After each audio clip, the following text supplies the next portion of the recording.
There's a specific kind of dinner table conversation that stays with you. You're sitting across from someone you've known for years, a close friend, maybe, or a partner, or a sibling, and somewhere in the middle of an ordinary exchange, you get a quiet, vertiginous feeling that you can't immediately name. They're using words they never used before. They're laughing at different things.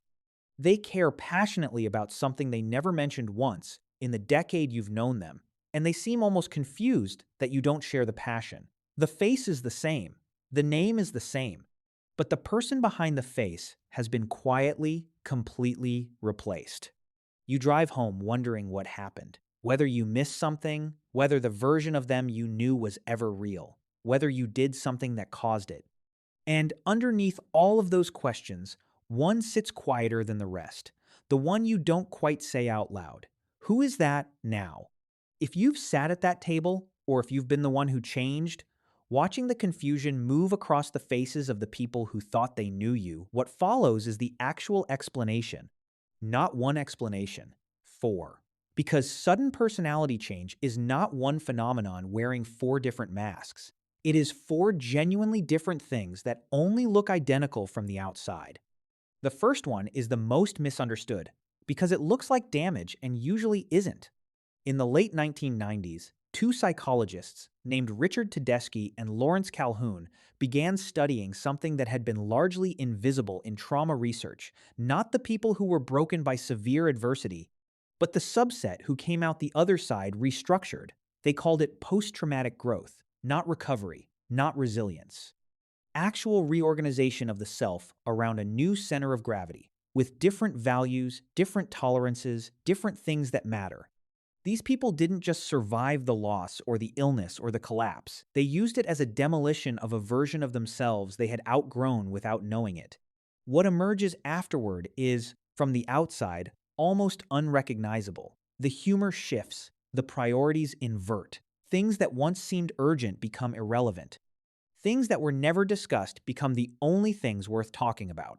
The people who knew them before the event experience this as watching someone they love become a stranger.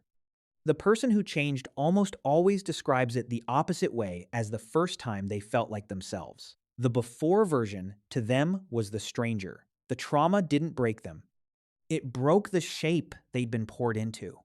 The second type is the one with the most complicated grief inside it. Some people don't suddenly change. They suddenly stop. What looked, for years, like a personality was actually an exhaustively maintained performance. The agreeable one, the steady one, the easygoing one, the one who never made things difficult. And something finally snapped the wire, holding it up.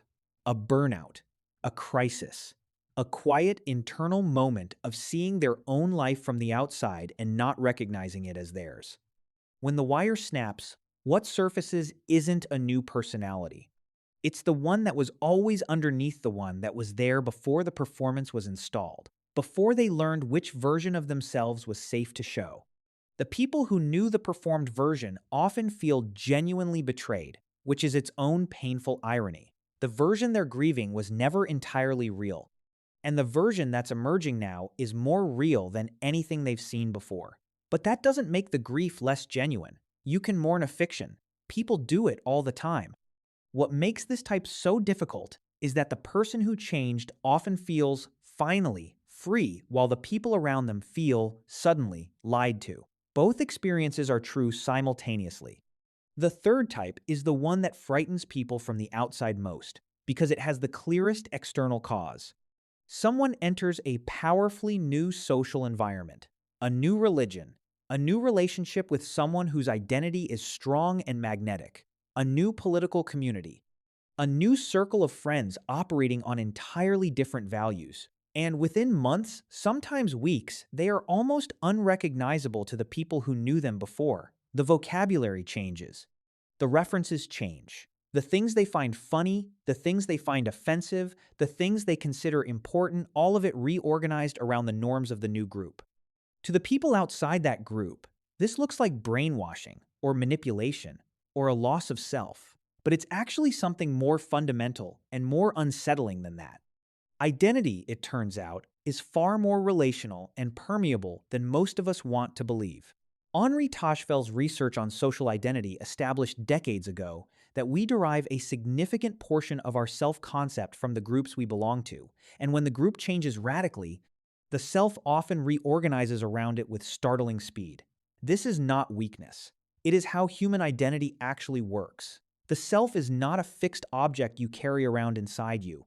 It is, in large part, something you construct in relation to the people around you. Change the people dramatically enough, and you change the construction. The question worth asking about this type is not what happened to them, but what need did the new group meet that nothing else was meeting?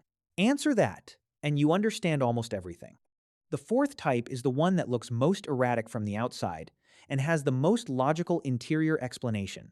Sometimes a sudden personality change is a delayed developmental event, the psychological adolescence that was supposed to happen at 17 or 22, finally arriving at 35 or 42, the person who was parentified too early, the one who went straight from childhood to responsibility without the transitional chaos in between. The one who was so busy being the stable one, the capable one, the one everybody leaned on, that they never had the crisis they were owed.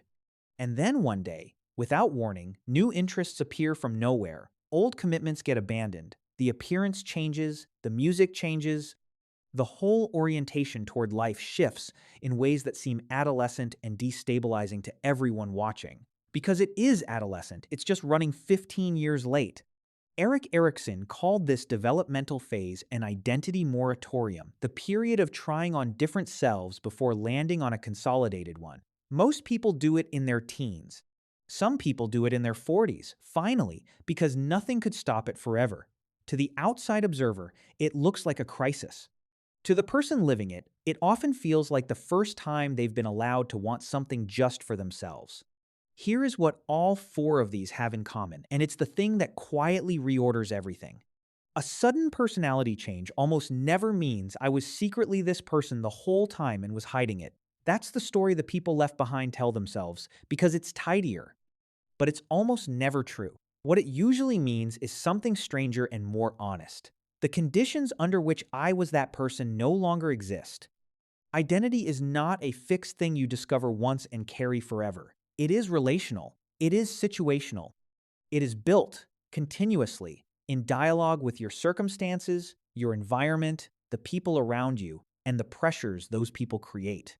When any of those change dramatically enough through trauma, through collapse, through new belonging, through a developmental debt finally coming due, the person changes with them. Not because they were lying before, because the version of them that existed before was a genuine response to a set of conditions that are now gone. This is a more uncomfortable idea than most people want to sit with, because it means that the person you love, the one who changed, was never quite the fixed, stable, knowable object you thought they were. Neither were you, neither is anyone. We are all, always, more fluid than the story of the consistent self allows. The person who changed isn't lost. They are responding, as human beings always have, to a world that moved. So if you are the one watching someone change, the work is not to retrieve the old version. That version belonged to circumstances that no longer exist, and no amount of grief or pressure will reconstitute it. The work is to meet the new one, if you can, to find out who they are now with the same curiosity you would bring to someone you're meeting for the first time. And if you are the one who changed, the one who sat across the table and watched the confusion move across the faces of the people you love, here is what's true about you. You did not betray anyone. You responded to your life. And the version of you sitting here now, strange and new and not yet fully understood by anyone, including yourself, is not less real than the one that came before. It is simply the one that the life you actually lived made possible.